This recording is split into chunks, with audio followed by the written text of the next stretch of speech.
It's time for Supply Chain Now Radio, sponsored by Apex Atlanta and Talent Stream. Broadcasting live from the supply chain capital of the country, Atlanta, Georgia, Supply Chain Now Radio spotlights the best in all things supply chain. The people, the companies, the technologies, the best practices, and the critical issues of the day. Now, here are your hosts. Good morning. Scott Luton here with you live on Supply Chain Now Radio. Welcome to the show. We're glad that you've chosen to join us. Be sure to check us out on iTunes and SoundCloud. We'd love for you to subscribe as always so you don't miss anything.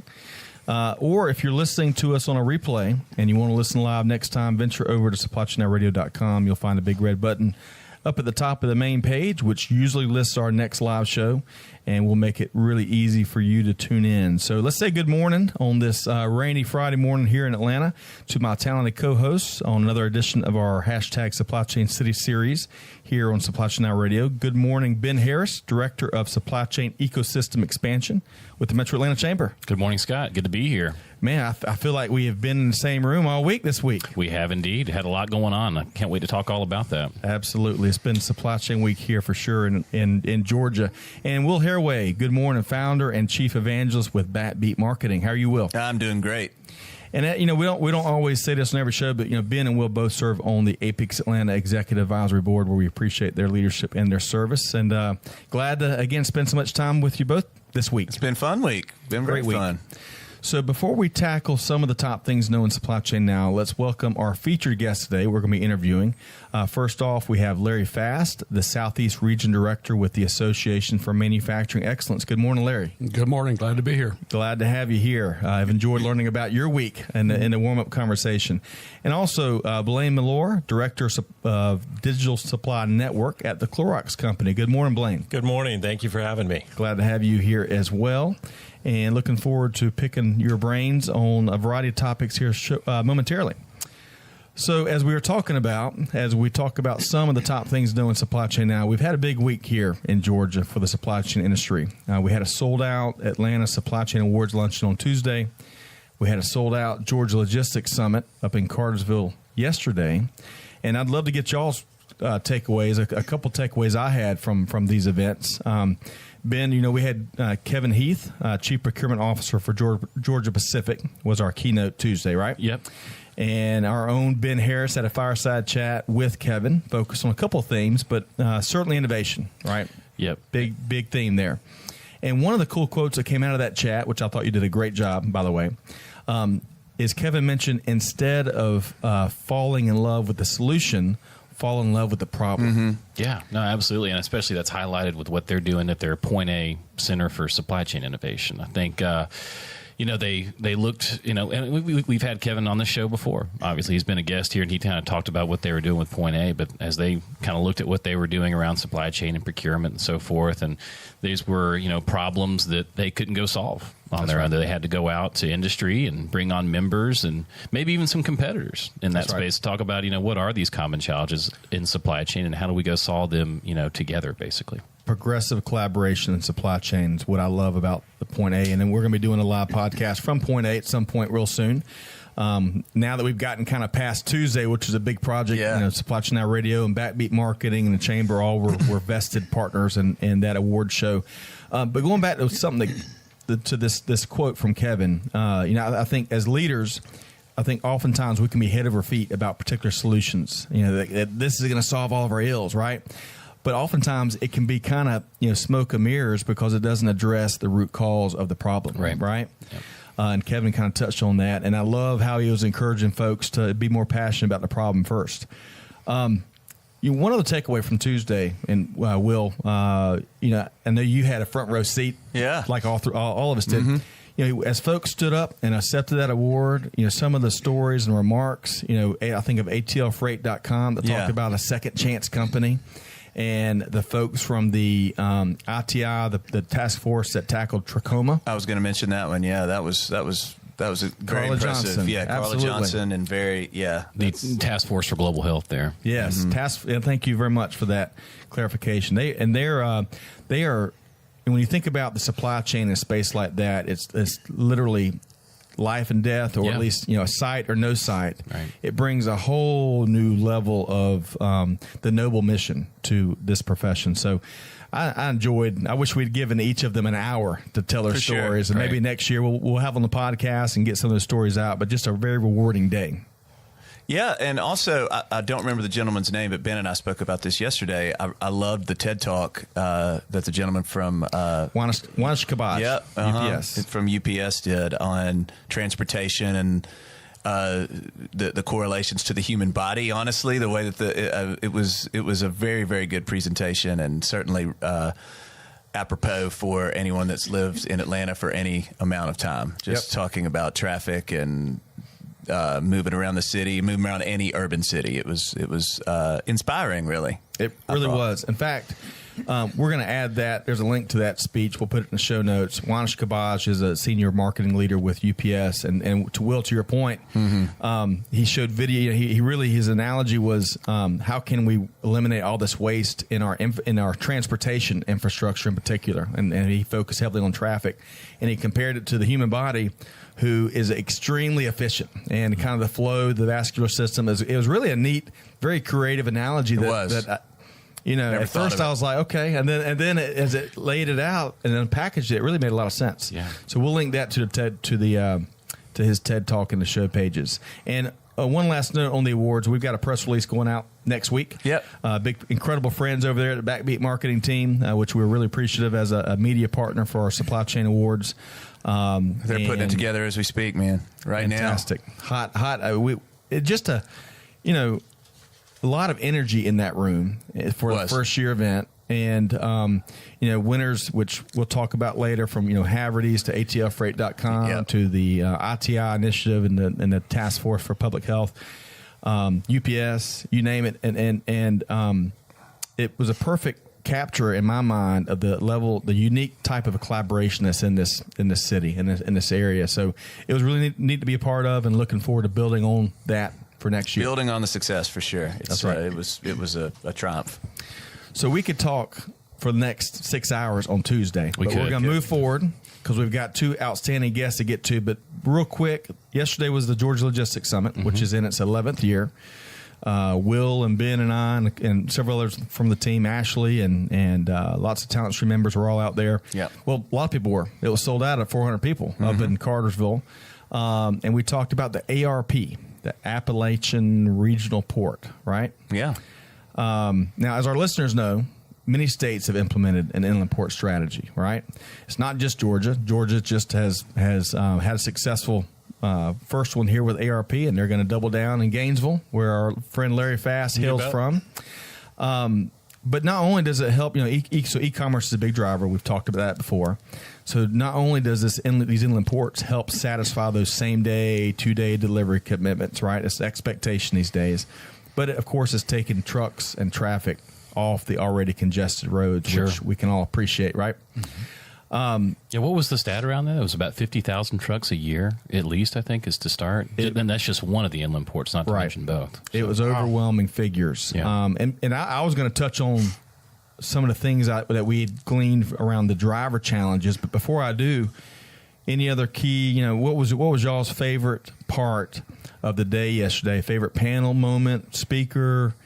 What did y'all? Probably that, honestly, everything about the inland port, because I was, I didn't know that much about how the infrastructure worked and why it was so important. I had an idea, but to hear those guys talk about just the time that can be saved, the efficiencies, the money that can be saved.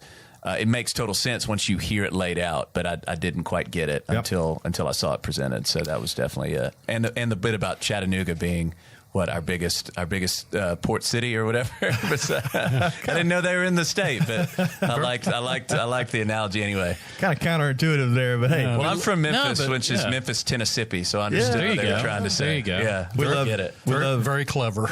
Right. We love Chattanooga. We do. Home of the Lookouts, right? We sure Yeah. do. So talking back on trucks and driver challenges, right? If we've talked on anything through this is the 58th episode of Supply Chain Radio, if there's been one common thing we've talked about, it has been the driver gaps, right? Driver shortages. Certainly one of the common themes. So yesterday, as a panel, we're touching on this subject. One of the panels, they shared it. Currently, we're estimated to have a 60,000 driver shortage today. That's projected to be 180,000 driver shortage by 2026. Yeah. So we don't have enough drivers coming in the industry. The average age, according to NPR, a recent piece from them, 55 years old, average age, and only 6% of commercial truck drivers are women. Huge opportunity. You know, we've talked about the Kathleen Edge quote from Southwire, where she said a few years ago, you can't begin to solve the skills gap until you effectively begin to address the gender gap. So we're going to see how, you know, the industry continues to try to solve this critical challenge, you know, mix of technology. You know, we'll see how the autonomous stuff. Autonomous, right? semi-autonomous, driverless, all the above. Yeah. Right. I think semi-autonomous probably has the most potential right now. You know, we talk about the different phases of that being rolled out, but you know, when you actually still have a driver in the cab, you know, in case he has to take over at some point, which will happen. Right. Also, for, you know, if you're driving in town and in traffic, that's a lot easier for a driver to see that, notice that, and also make adjustments as necessary. The quick decisions that need to be made in those environments versus being out on the open road where he could maybe let the driver, you know, let the computer do the work, and he could maybe, I don't know, just like read a airplanes. book. Eat some Cheetos.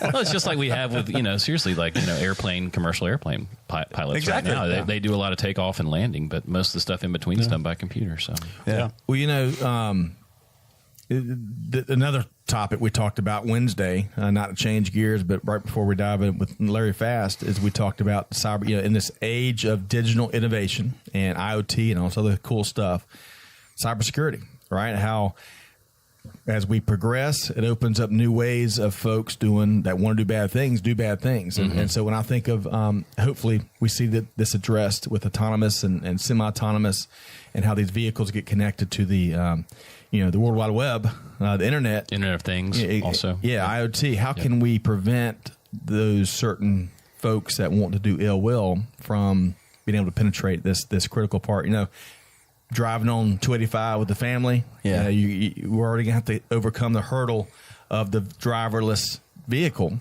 Well, we also need to have peace of mind that that is a protected from a cybersecurity security standpoint. You know what I mean? Yeah. So it'll be interesting to see how all that plays out, because we're going to have to.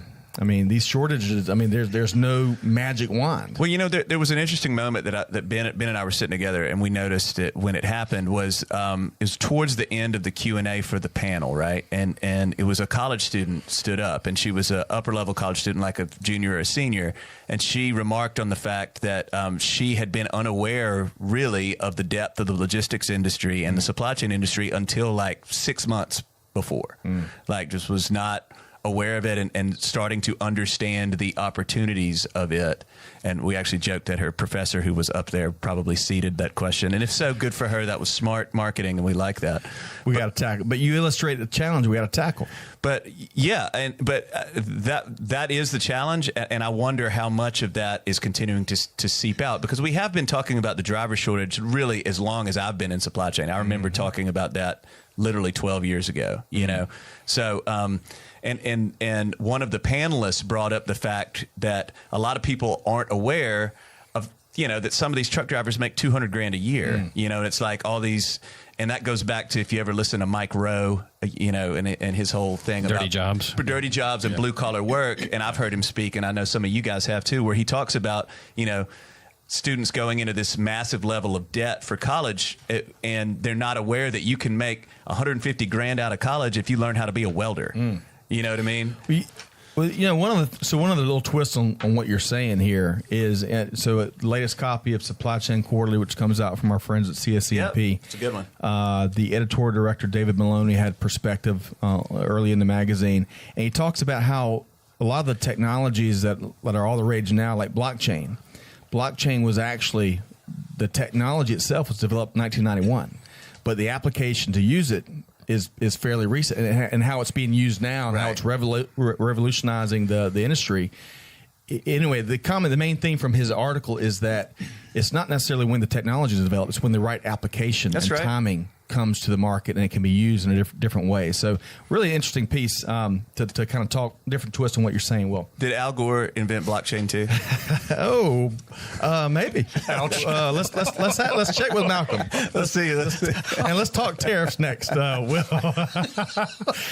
All right. So I went to the other side at least. You gotta appreciate that, Scott. we love it. So common thread there. All right. So what a great week, though. I mean, really to cap off this front end segment, reward show on Tuesday, full house. We're just putting a spotlight on so many great stories here in the Metro Atlanta supply chain community. The Verison event at the Chamber Wednesday to the Georgia Logistics Summit Thursday. There are so many cool things happening in our industry, but also right here in our backyard. Okay, so let's talk to our first guest today here on Supply Chain Now Radio. We are welcoming in Larry Fast, the Southeast Region Director with the Association for Manufacturing Excellence. Good morning again, Larry. Good morning. I told y'all we were going to have some fun on the podcast today, We are, right? yeah. This is a blast. It is. It gets a little better, baby.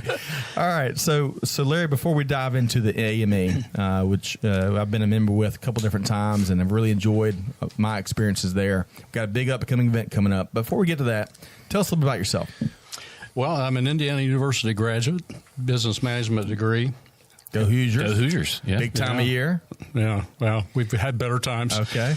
But anyway, I had a military obligation in those days, so I spent 3 years of active duty in the Air Force, 3 years in the Reserve, and then started a manufacturing career. Spent 35 years in the wire and cable business with 2 different companies, and was a senior manufacturing executive for 28 of those years.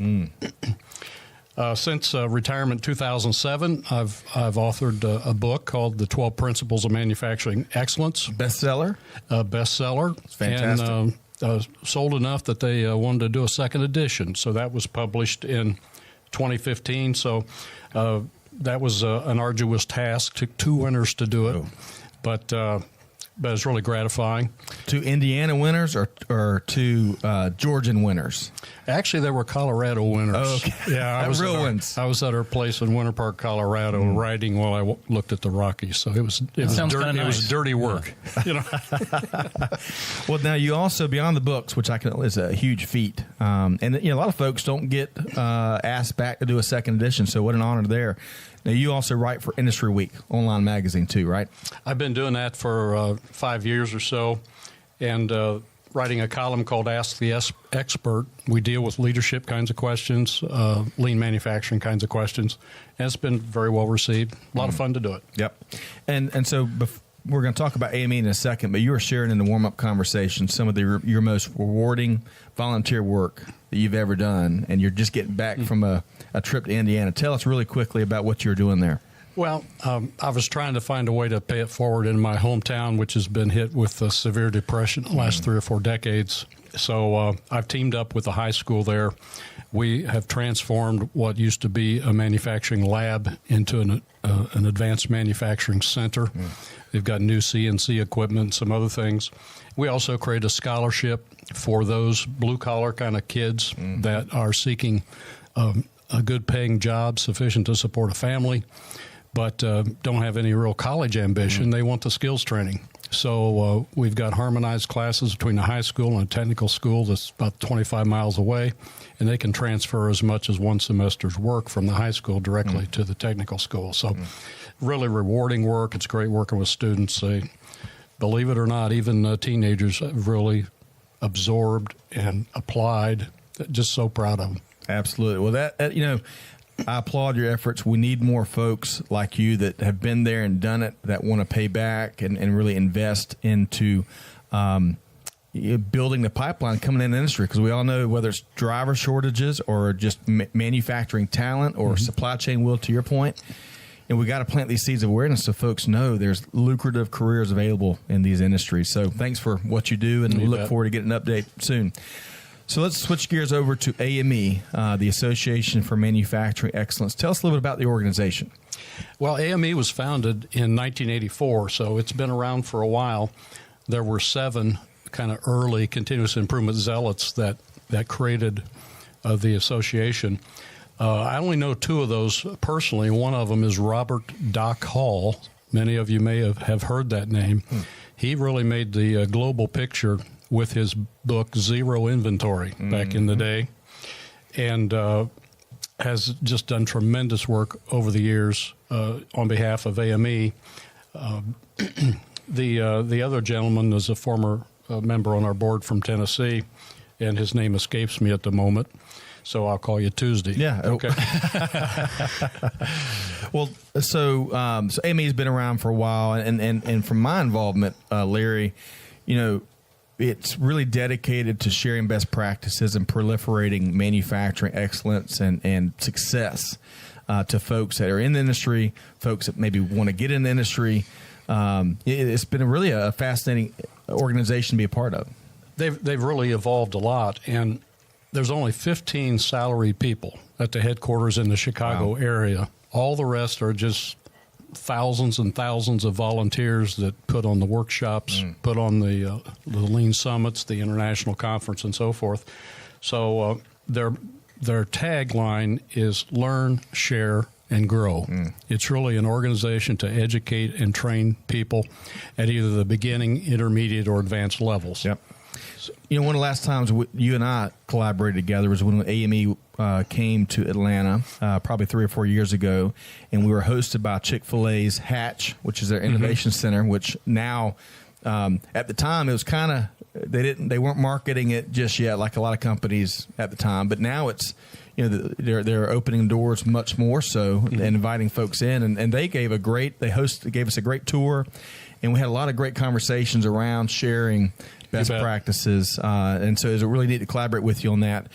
Is that is that par for the course for what AME does, and how they, the types of events that they invite professionals to come in and plug in with? Well, yeah, the big, of course, is our annual international conference, which is coming up in October in Chicago. And by the way, in 2021, we'll be hosted in Atlanta for the first time ever. So we're really excited about that. So why do folks, whether you're individuals and you're joining as an individual, or maybe you're an organization and you sign up your corporate team or what have you, why do folks join AME? They're involved with continuous improvement at one degree or another, and the workshops we offer attract them to get additional education and training. The international conference is huge. We get people from all over the world coming in for that. And even our local Lean Summit that's coming up in May. That's right. We've got a couple of international people coming in for that, and it's just really a global organization, though we only have structure in the UK and North America. Lots of passion in the organization, clearly. Absolutely. So your role within the organization, you're a volunteer leader for the Southeast region. Is that right? I'm one of the directors on the board. Okay. We have at least one director from each of the states and Puerto Rico.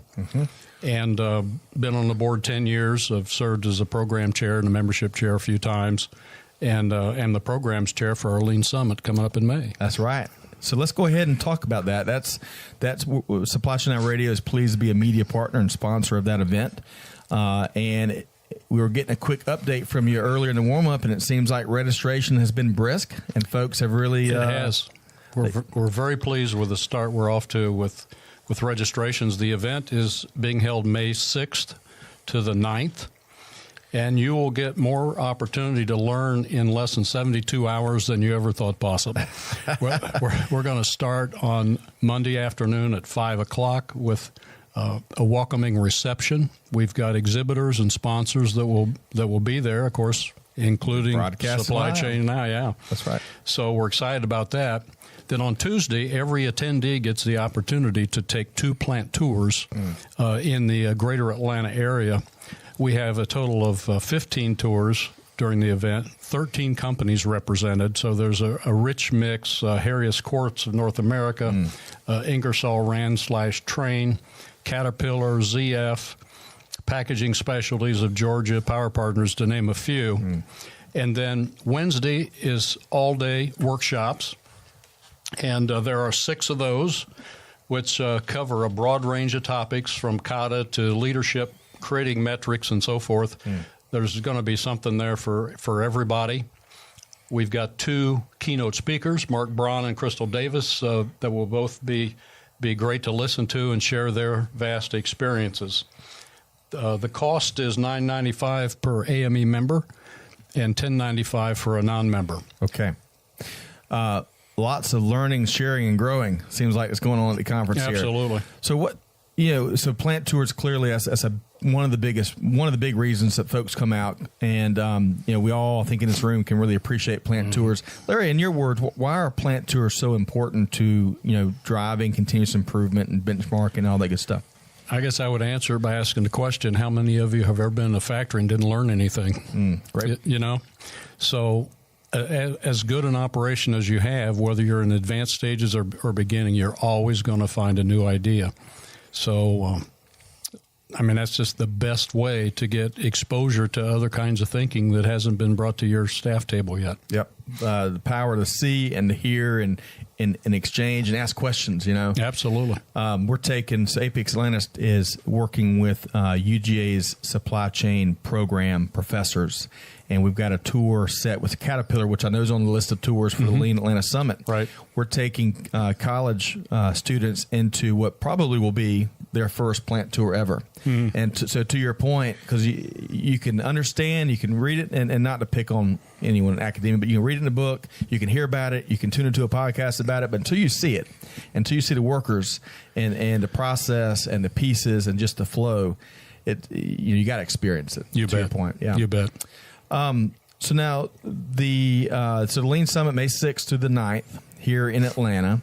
Now, May I add one thing? Yeah, please. I didn't mention Thursday, which is the third tour, and then we'll adjourn at noon on Thursday. Okay.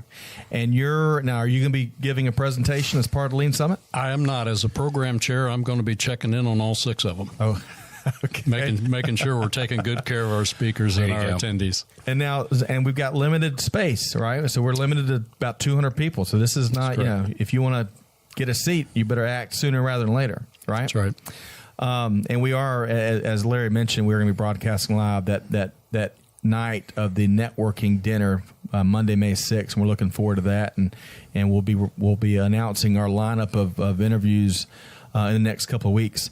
So Larry, you've been a volunteer with AME for about, I think you were saying, about 10 years or so. Is that? Well, I've been on the board 10 years. I've been going to international conferences. I've probably been to 20 or so of those over the years during my career. But the board work's been particularly rewarding. Well, it's like you're reading my mind, because I was going to ask you what's been for you. We talk to folks all the time about industry associations and picking and choosing one and really diving deep and building relationships rather than joining 30, right? Mm-hmm. Tell us, what have you valued the most out of your experience with AME? Yeah, it's really the learn, share, grow thing. And, I've done a number of workshops in the greater Atlanta area and had an opportunity to see lots of plants and interact with some great people. And it's just fun to have that kind of an exchange with folks from the area. So you can learn more at ame.org. And there's also a specific site set up for the AME Atlanta 2019 Lean Summit. It's not as easy to share, but if you're interested, to our listeners, you can shoot us a note, info@supplychainnowradio.com. We'll make sure you get all the information. Or Larry, if someone wants to reach out to you and ask questions or pick your brain about manufacturing, or maybe this Indiana project that is so neat to hear about, how do folks get in touch with you? My email address is larry@pathwaysllc.net. Fantastic. Well, Larry Fast, appreciate your time here on Supply Chain Now Radio. We're really excited to be partnering with AME for their upcoming Lean Summit. And, of course, just 2 years away, we'll have the International Summit coming to town right here for the first time in Metro Atlanta. Very exciting. Fantastic. You bet. Thanks so much for joining us this morning. Thanks. I'm glad to be here. All right. That was Larry Fast, Southeast Region Director with the Association for Manufacturing Excellence, and more to come on their summit in May. Up next today on Supply Chain Now Radio, we welcome Blaine Mellor, Director of Digital Supply Network with the Clorox Company. Good morning again, Blaine. Good morning. I'm glad you got that title right the second time there. Okay, thank you very much. Hey, continuous improvement, right? Continuous improvement Every time. I'm going to tell you what it means here in a minute. So Okay. it'll be easier. I like your style already. So before we talk about the organization and your role, tell us about yourself, Blaine. All right, that's a dangerous question. I don't know how much time we have. I'm actually a transplant from the West Coast. Grew up Oregon, Idaho, California, and living in Atlanta here for a number of years. Really love it. My background is primarily technical engineering, which a lot of folks in supply chain, when you think about it, really kind of start in that area. Operations management within a plant, worked in logistics, worked in our business planning function in our headquarters in California, done a number of roles around the company over about 25 years. And for a year now have been doing this job called Digital Supply Network. And we'll talk a little bit more about what that is. But very happy to be with Clorox, very happy to be here in the Atlanta area again. And you're going to be celebrating your 25th anniversary Yeah, soon. 25 years. So tell us about, first off, congratulations. Thank you. That's quite a Big feat. congrats, yeah. Especially in this day and age where, 3 years and gone, lots of transition. Sure. Give us a few observations on how you've seen the company evolve in your soon to be 25 years. Yeah, that's great. So from a corporate standpoint, I would say we're a very conservative company, over 100 years old. There's a lot of things that really haven't changed, which is a good thing. So our values of work together to win, do the right thing, stretch for results, take personal ownership. We've really had those values for a very long time, and continuity of purpose and values has really been a strong point. We hold the number one or number two spot with leading brands in the categories we're in, and that's been kind of what we've done. And we provide, a nice shareholder return for our investors. So that's kind of who we are, and that part really hasn't changed. The part that has changed, which I think everyone's experiencing, is a change in technology. So I mentioned kind of my engineering background. Worked in manufacturing plants. Didn't seem that long ago that we were using relay logic and PLC2s, and now we have intense amounts of technology and basic sensors that are connected directly to the internet. So obviously the technology expansion and the help it's brought the company, that's been the biggest change. You mentioned PLCs. Way in my earlier days of recruiting, we were recruiting for a maintenance engineer, maintenance mechanic working on PLCs, and it was about Allen Bradley's, and we got a most interesting resume submission. They put a cover letter together and a resume together, and they addressed it to Mr. Allen Bradley. And hey, There you go. I love the creativism there. But anyway, So a lot hasn't changed. Going back to the company culture, Correct. can you talk about maybe one of the most enduring aspects of that company culture? I think out of our values, the work together to win. So work together to win means you do your role very, very well, and you also help others play up in the organization. So we're just over a $6 billion company, but I think that we're probably pretty lean in terms of staffing, especially within our supply chain organization. We'll have a person that's over a large group of other people or responsibilities. So it is really important that you take personal ownership of that, but that you play your part in the play so that we're all successful. And you see that, and you see people helping each other be successful in their jobs, and it actually causes a lot of growth. And I've liked that. People often say, I'm excited to be at a company for the people. That's very true, but it's not just that you like to go bowling on the weekends together. It's that they're actually really talented at what they do, and they help you be better. So and a lot of folks, y'all have got a considerable footprint here in Metro Atlanta. A lot of folks may not be aware of that footprint. Tell us more about that. Yeah, I will. We've actually had quite a migration to the Atlanta area. We're an Oakland, California-based company. But over the last, I would say about 10 years, we've moved a lot of our product supply functions here to the Metro Atlanta area. So in the Alpharetta area, we have basically the hub of our product supply function, which includes procurement and the traditional supply chain functions, transportation, planning, those things. We also have a very large manufacturing facility down by the airport in Forest Park. It's been there for a number of years. We manufacture bleach, but we also manufacture Pine-Sol, 409, Tilex, a lot of brands that people may not know are part of Clorox. And then we have a corporate engineering facility in the Kennesaw area. So we have pretty big footprint here in Atlanta. We still have a presence in the Oakland area, but a lot of our supply chain function is now here in Atlanta. And, I'll mention as well, we talked a little bit about brands. I mentioned some of them there, but we also own and operate the Glad brand, Brita, Kingsford Charcoal, Hidden Valley Salad Dressing, KC Masterpiece Barbecue Sauce. Wow. No clue. Yeah. Had no clue. Yeah, Renew Life, probiotics, Burt's Bees, natural lip balm. So a lot of different things. And all these businesses are run fully integrated within our company. So if you're working in supply chain on transportation, you're transporting Kingsford Charcoal in the peak of the season, and you're also transporting and responsible for Burt's Bees and just kind of a normal thing. So a lot of diversity of product and portfolio. That's got to be a big challenge, I would think, from a supply chain standpoint, especially, we talked about, Blaine, on the digital side, which really you're tasked with. How's that really changed since, you've come on board with the company and so forth? Yeah, so we've had a lot of mergers and acquisitions to get to where we are now. And I will tell you, for example, we have 13 different ERP systems that we operate globally. And there's others that have more. But so that has its own challenges just from an ERP standpoint and technology. But we've gotten good at integrating companies and providing value and using the distribution network that we have with our relationship with some pretty large retailers here in the U.S. We have very high household penetration with most of our brands. It's an opportunity for us to introduce new products. So there are some challenges, and that's part of what we're trying to fix. I would say your market share is pretty healthy. Just the name recognition of all the products and lines you've just shared. It's like you've been taking a peek into my cupboard. We're big fans, big fans.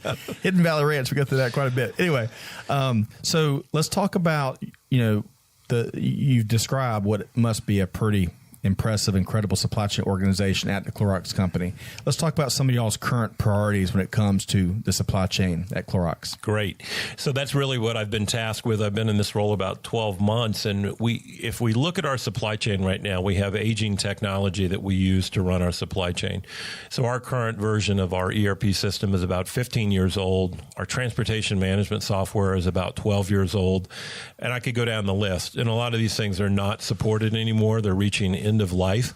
And they didn't really have the connectivity and functionality that we would like to have and that's available today, right? So we're going through our entire supply chain. We've taken a couple foundational projects to get us started. I'll give you some examples of those. So we are in the middle of implementing a global business planning tool. We've partnered with Kinaxis. We're using their rapid response product, and we'll be using that as our global planning tool starting next year. It's a 3-year project. So that product has a tremendous amount of capability beyond what I would call our pencil paper spreadsheet version that we're using in some businesses to plan today. So planning is important. Transportation management, we talked about that in the intro. You got to be really good at transportation now, given the constraints in the market, given the number of dollars that we spend on transportation, and giving retailers expectations on knowing where their stuff is in transit to them. So we're making a big investment. We've partnered with Transplace. We'll be going live with them next year as well. A lot of new tools and capabilities within that offering. And then we're working on electronic quality management systems. So we do operate in some regulated spaces. We have FDA requirements, and we've got a lot of filing cabinets with paper copies of FDA records. And I don't want to buy another fireproof filing cabinet. Yeah. So we've made some investments there. So that's just a flavor of 3 of the foundational projects that we're working on right now to modernize our supply chain. There's value in all those projects, but it also gives you capabilities that keep you competitive as retailers and consumers look to CPG companies for capabilities that once were unique and now are kind of the standard and the norm and the expectation. So, Blaine, I wonder, I think a lot of our listeners would be interested in your approach to overhauling your system. It sounds like you're taking sort of a piece-by-piece approach, and you're not just going with one best-of-breed vendor that's going to handle it all. You're going to Kinaxis, you're going to Transplace. Is that kind of your strategy as you go and have these things connect? Yeah, it's a great question. So we've had some large companies come in and say that their software will provide functionality in all of these areas. And we don't really think that's accurate. Maybe it has functionality, but it's not best in class. So we've chosen to go for best in class. Now, that makes it a little bit more complicated because now I have to integrate in each area. Like you're going TMS, correct. Got it. Yeah, that's the approach we're taking. So we want the best capabilities. And we don't believe that everything in the world has to resolve in an ERP system now. Right. And that if we can get the best product, top right box in any of those areas, that's the best thing to do.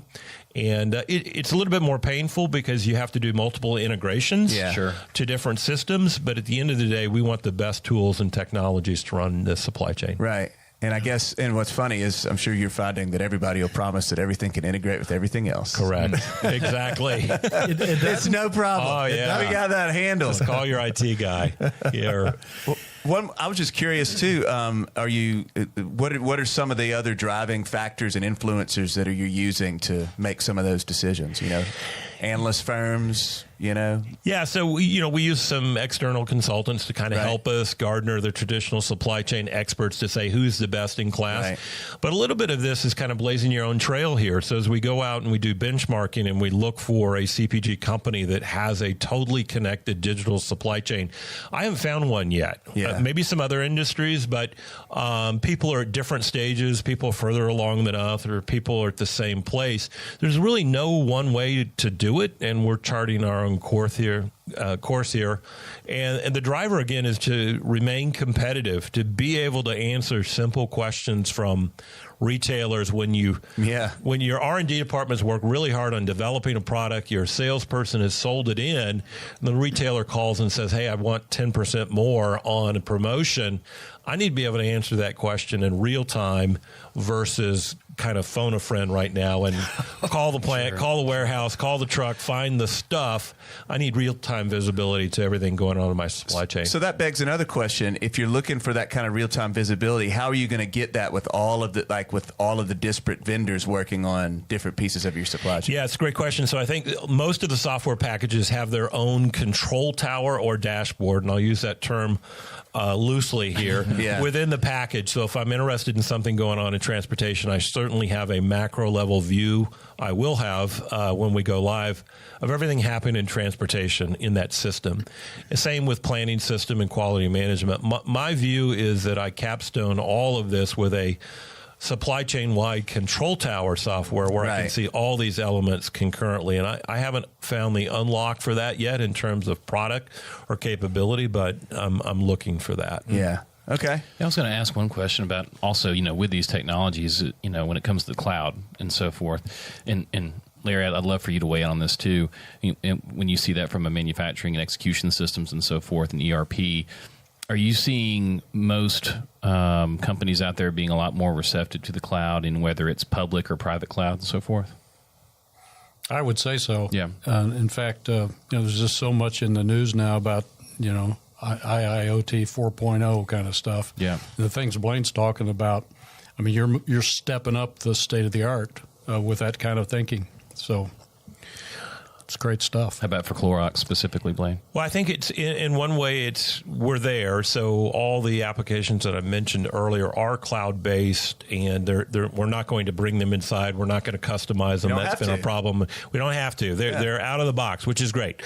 But where we get into problems with security, and we talked about that in the transportation segment, is plant floor operations. So just like you don't want the autonomous truck being taken over by a hacker, I don't want my line 5 conveyor being shut down by a hacker. So that bridge between plant floor network and corporate network that I use to run my supply chain, haven't unlocked that yet. That is a big issue that we're going to have to get past. And let me speak to that. We were in, I had lunch with a manufacturer in the last couple of weeks, and due to a phishing attack, they lost at least a week of production time where their production lines were shut down here in the Metro Atlanta area.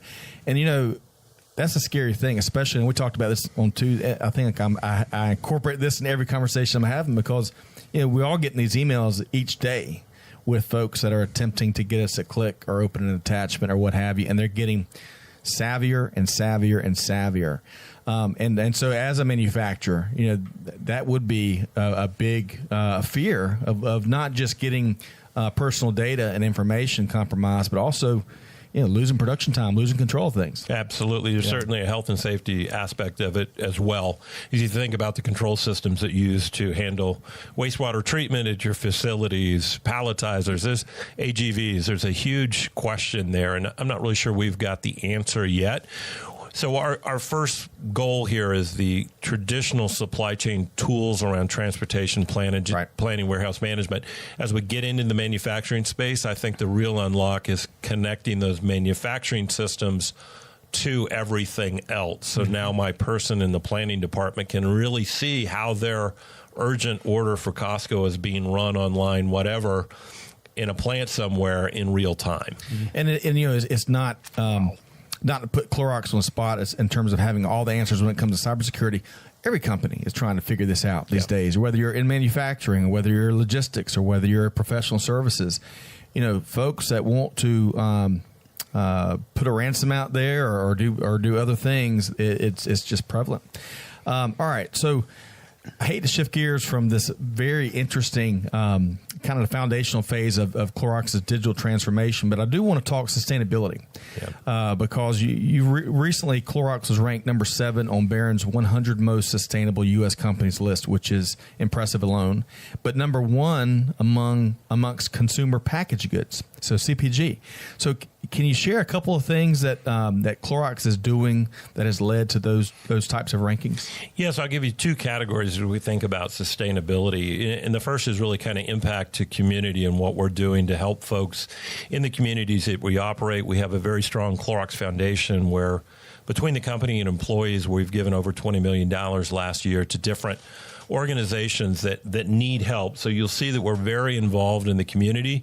We also have some very interesting programs that leverage our core product, bleach. So we started in 2011 a safe water program in rural areas of Peru where we own and operate operations to disinfect drinking water. And we've got a similar program going on right now in Africa where we hope to, by next year, treat drinking water for over 4 million people using bleach. Yeah.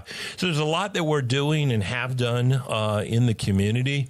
Specifically within our manufacturing operations, back in 2011, we set some goals for greenhouse gas reductions, energy reductions, water usage reductions.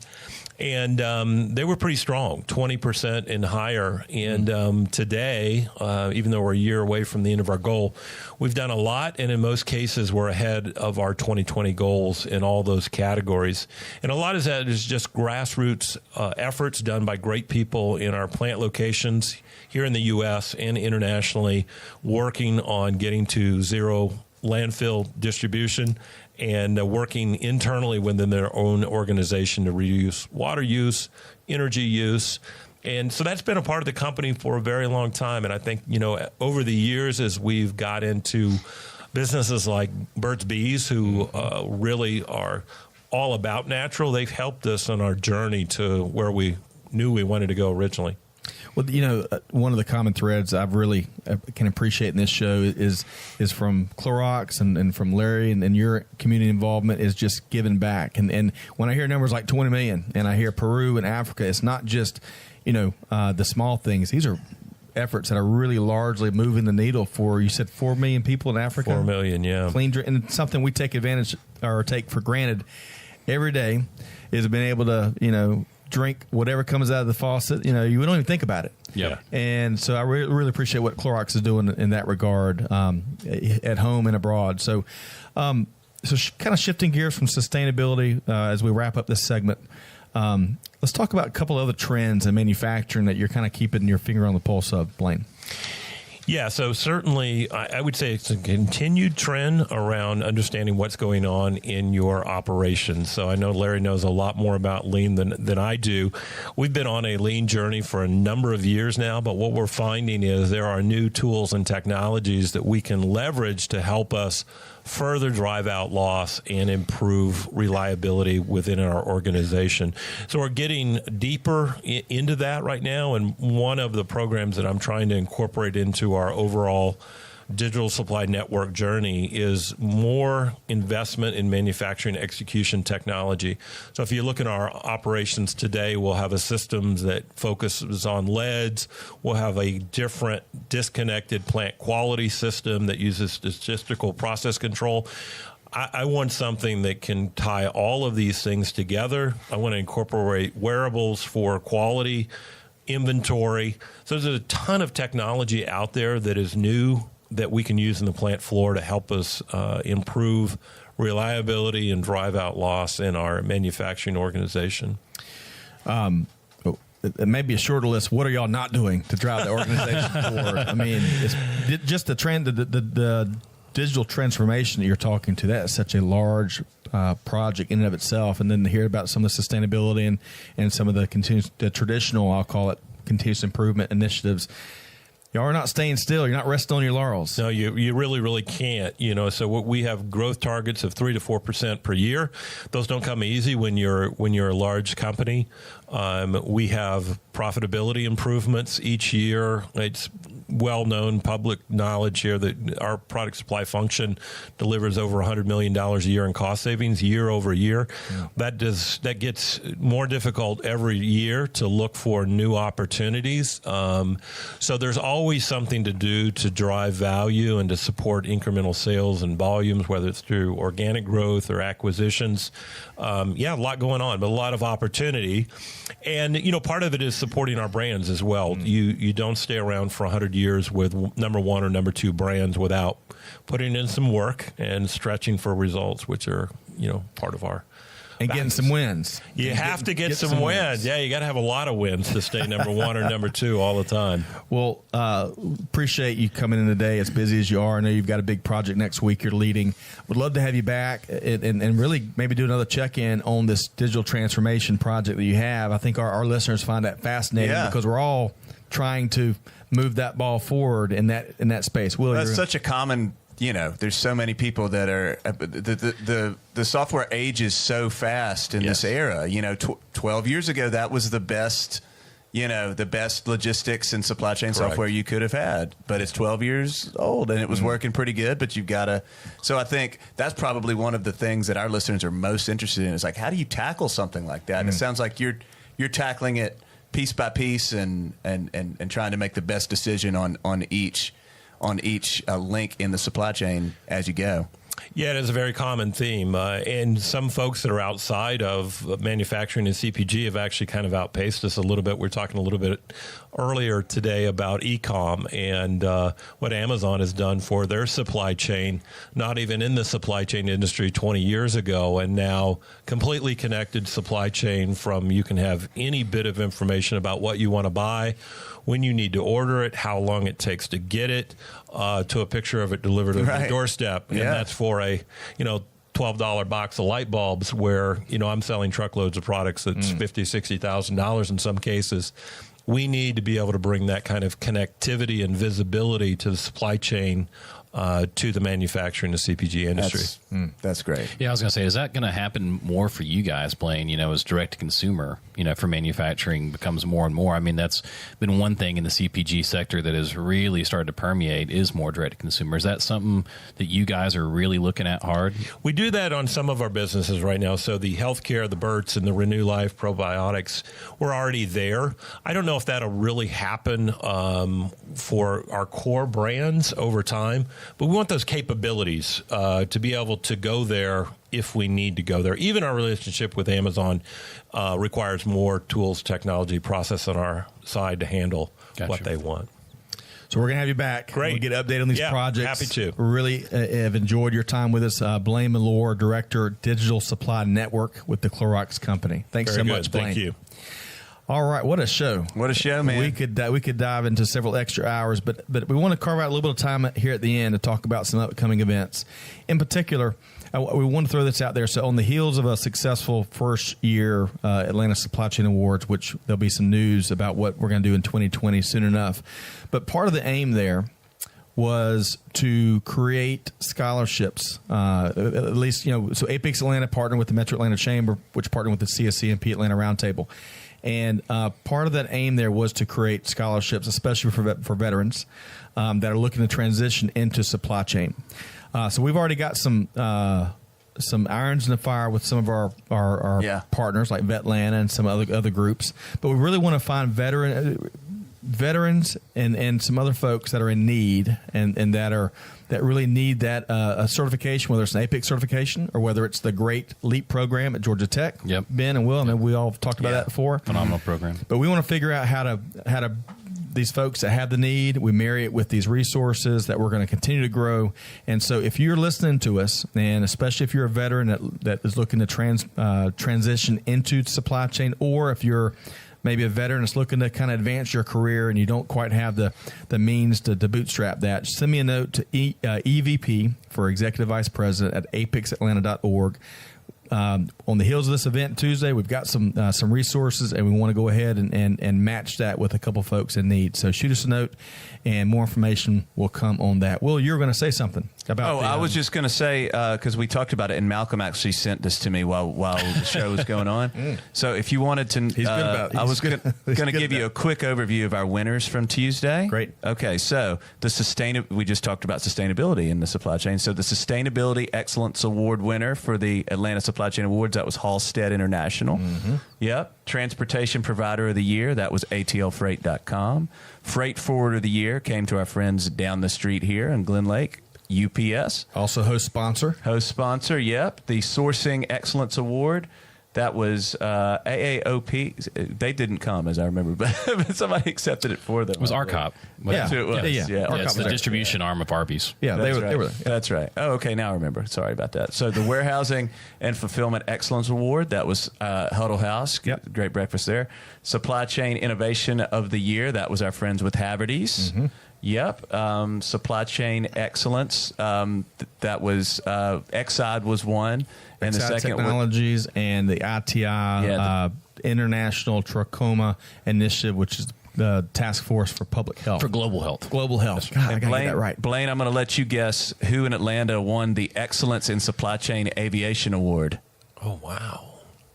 It better be Delta. Close. That's the only correct answer. Well, Hartsfield International. Hartsfield. Okay. Which was recently, maybe Malcolm shoots up, they were recently ranked again as the world's number one airport. 21 consecutive years now. There we go. Thank you, Ben.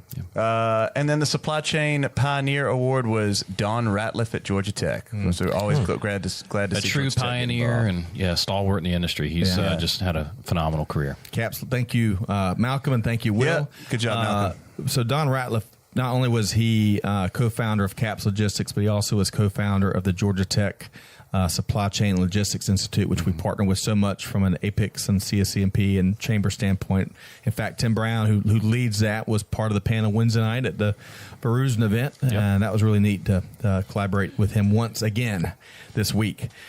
Ben, go ahead. Just had a couple of events. I didn't know if we were going to go over events or not. Absolutely. But a couple things to keep on your calendars, at least here in Supply Chain City. We've got MRO Americas. Actually, so if you're anywhere in maintenance, repair, and operations for aviation or aerospace, that is April 9th through the 11th, the Georgia World Congress Center here in Atlanta. So it's going to be a huge show here. We've also got in Chicago coming up, ProMat. Always a phenomenal event. Y'all both going?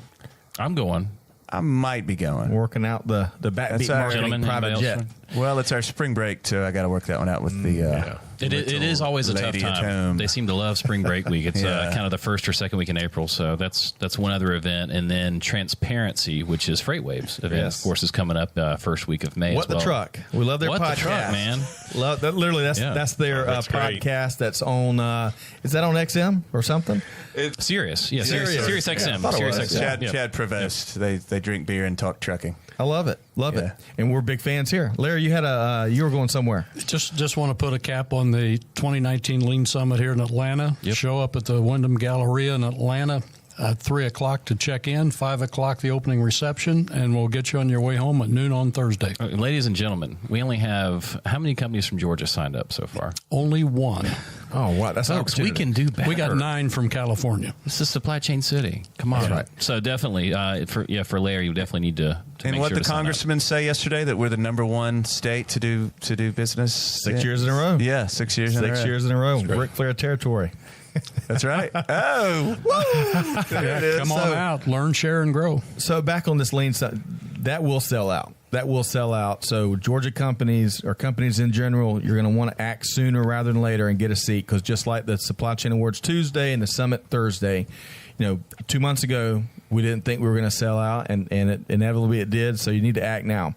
AME.org, or send a note to the show and we'll get you hooked up on that link for the Atlanta 2019 Lean Summit here. I got one more event. Yep. Aglanta.